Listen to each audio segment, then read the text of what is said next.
નમસ્કાર ભક્ત મિત્રો, આજે આ વિડીયોની અંદર આપણે જાણીશું કે તુલસી વિવાહની તિથિ 12 તારીખ છે કે 13 નવેમ્બર છે.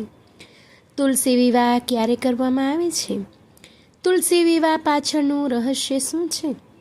2024ની તુલસી વિવાહની સાચી તારીખ, શુભ મુહૂર્ત, પૂજા વિધિ અને મહત્વ શું રહેલું છે? તુલસી વિવાહની કથા શું છે? તુલસી વિવાહ કરવા માટેના કયા કયા મંત્રો છે? આ બધું જ આપ સર્વને આ એક જ વિડીયોની અંદર જાણવા મળશે. ભક્ત મિત્રો, વિડીયોને લાઈક કરજો, શેર કરજો અને મંત્રમુગ્ધ સત્સંગ ચેનલ પર જો નવા હો તો સબસ્ક્રાઈબ કરી અને કમેન્ટ જરૂરથી કરી દેજો. તો ચાલો આપણે શરૂ કરીએ. પંચાંગ અનુસાર કાર્તક માસના શુક્લ પક્ષની એકાદશી તિથિના દિવસે તુલસી માતા અને શાલિગ્રામજીના લગ્ન કરવામાં આવે છે. તુલસી વિવાહનું હિન્દુ ધર્મમાં ખૂબ જ મહત્વ છે. હિન્દુ ધર્મમાં તુલસીના છોડનું વિશેષ મહત્વ રહેલું છે. એને ધનની દેવી લક્ષ્મીજીનું પ્રતીક માનવામાં આવે છે. સામાન્ય રીતે ઘરોમાં સવાર સાંજ આ છોડની પૂજા કરવામાં આવે છે, પરંતુ તુલસી વિવાહના દિવસે પૂજા કરવાથી દાંપત્ય જીવનમાં ખુશીઓ આવે છે. પંચાંગ અનુસાર કાર્તક માસના શુક્લ પક્ષની એકાદશી તિથિના દિવસે તુલસી માતા અને શાલિગ્રામજીના લગ્ન કરવામાં આવે છે.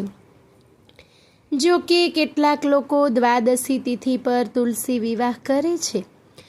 ત્યારે આ તુલસી વિવાહની વિધિ અને શુભ મુહૂર્ત આપણે જાણીએ. આ વર્ષે તુલસી વિવાહ 12 નવેમ્બર 2024ના રોજ કરવામાં આવશે. આ દિવસે દેવઉઠી એકાદશી પણ છે. આ દરમિયાન કેટલીક જગ્યાએ 13 નવેમ્બર 2024ના રોજ પણ તુલસી વિવાહ કરવામાં આવશે. તુલસી વિવાહ એકાદશી તિથિ 2024 પંચાંગ અનુસાર કાર્તક મહિનામાં આવતી શુક્લ પક્ષની એકાદશી તિથિ 11 નવેમ્બરના રોજ સાંજે 6:46 શરૂ થઈને 12 નવેમ્બરના રોજ સાંજે 4:04 સમાપ્ત થશે. તુલસી વિવાહ એકાદશીનું મુહૂર્ત 2024 જ્યોતિષીય ગણતરી મુજબ એકાદશી તિથિ પર તુલસી વિવાહનો શુભ મુહૂર્ત સાંજે 5:29 લઈને 7:53 સુધીનું રહેશે. તુલસી વિવાહ દ્વાદશી તિથિ 2024 કાર્તિક શુક્લ પક્ષની દ્વાદશી તિથિ 12 નવેમ્બરના રોજ સાંજે 4:04 શરૂ થઈને 13 નવેમ્બરના રોજ બપોરે 1:01 સમાપ્ત થશે. તુલસી વિવાહ દ્વાદશી મુહૂર્ત 2024 લાભ ઉન્નતિ મુહૂર્ત સવારે 6:47 અમૃત સર્વોત્તમ મુહૂર્ત સવારે 8:06 લઈને 9:26 સુધી. શુભ ઉત્તમ સવારે 10:46 લઈને બપોરે 12:05 સુધી. હવે આપણે જાણીશું તુલસી વિવાહની પૂજા વિધિ.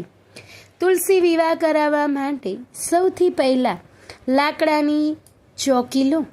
આ પછી તેના પર એક સ્વચ્છ લાલ રંગનું આસન પાથરો. આ પછી તુલસીના વાસણને ગેરુથી રંગી દો. પછી તેને ચોકીની ઉપર સ્થાપિત કરી દો. ત્યાં જ બીજી ચોકી લો. તેના પર સ્વચ્છ અથવા નવું આસન પાથરો. હવે તેના પર ભગવાન શાલિગ્રામને સ્થાપિત કરો. બંને ચોકીઓને એકબીજાની નજીક રાખો. બંને પર શેરડી વડે મંડપ સજાવો. આ પછી એક સ્વચ્છ કલશમાં પાણી ભરી તેમાં આંબાના 5 થી 7 પાના નાખો. તેને પૂજા સ્થાન પર મૂકો. હવે શાલિગ્રામજી અને માતા તુલસીની સામે દીવો પ્રગટાવો. ત્યારબાદ રોલી અથવા કુમકુમથી બંનેને તિલક કરો. આ દરમિયાન તુલસી માતાને લાલ રંગનો દુપટ્ટો અર્પણ કરો. ધીમે ધીમે બંગડીઓ, બિંદી વગેરેથી સજાવો. આ પછી સાવધાનીથી ચોકી સહિત શાલિગ્રામજીને હાથમાં લઈને તુલસીની 7 પરિક્રમા કરો. પછી બંનેની આરતી કરો. અંતે સુખ અને સૌભાગ્યની કામના કરતી વખતે ફૂલોનો છંટકાવ કરો અને દરેકને પ્રસાદ વહેંચો. હવે પછી આપણે જાણીશું તુલસી માતાનો પૂજા મંત્ર. મહાપ્રસાદ જનની સર્વ સૌભાગ્યવર્ધિની આદિવ્યાધિહરા નિત્યમ તુલસી ત્વં નમોસ્તુતે, તુલસી ત્વં નમોસ્તુતે. હવે જાણીશું માતાજીનું પૂજન મંત્ર. તુલસી શ્રી મહાલક્ષ્મીર્વિદ્યા વિદ્યા યશસ્વિની ધર્મ્યા ધર્માનના દેવી દેવી દેવ મનઃ પ્રિયા લભતે સુતરા ભક્તિમંતે વિષ્ણુપદમ લભેત તુલસી ભૂર્મહાલક્ષ્મી પદ્મિની શ્રીહર પ્રિયા પદ્મિની શ્રીહર પ્રિયા. તુલસી નામાષ્ટક મંત્ર. વૃંદા વૃંદાવની વિશ્વપૂજિતા વિશ્વપાવની પુષ્પ સારાનંદનીય તુલસી કૃષ્ણ જીવની એતભામાંષ્ટક ચૈવ સ્ત્રોત્રમ નામર્થમ સંયુક્તમ ય પઠેત તાચ સંપૂજ્ય સૌશ્રમેઘ ફલન્લમેતા, સૌશ્રમેઘ ફલન્લમેતા. હવે આપણે જાણીશું તુલસી વિવાહની કથા. પૌરાણિક કથાઓ અનુસાર જલંધર નામના શક્તિશાળી અસુરનો વિવાહ વૃંદા નામની એક કન્યા સાથે થયો હતો. વૃંદા ભગવાન વિષ્ણુની પરમ ભક્ત હતી. વૃંદાની ભક્તિ અને સતીત્વના બળ પર જલંધર અજેય બની ગયો હતો. બધા દેવતા તેનાથી કંટાળી ચૂક્યા હતા.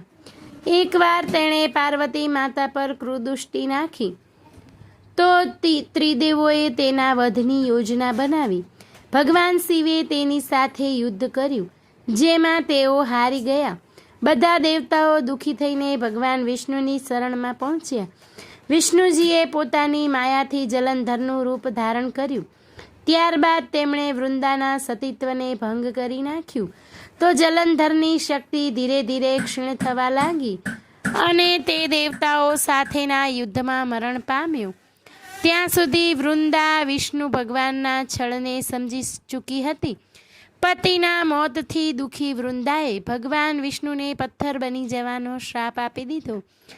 જો કે દેવતાઓની વિનંતી અને માતા લક્ષ્મીની હાલત જોઈને વૃંદાએ પોતાનો શ્રાપ પાછો લીધો. પરંતુ ભગવાન વિષ્ણુ તેમના કર્યાનું પ્રાયશ્ચિત કરવા માંગતા હતા. તેમણે વૃંદાના શ્રાપને જીવિત રાખવા માટે પોતાની જાતને એક શાલિગ્રામ સ્વરૂપમાં પ્રગટ કર્યો, જે શાલિગ્રામ ભગવાન કહેવાયા. દુઃખી વૃંદા પોતાના પતિ જલંધરની સાથે જ સતી થઈ ગઈ.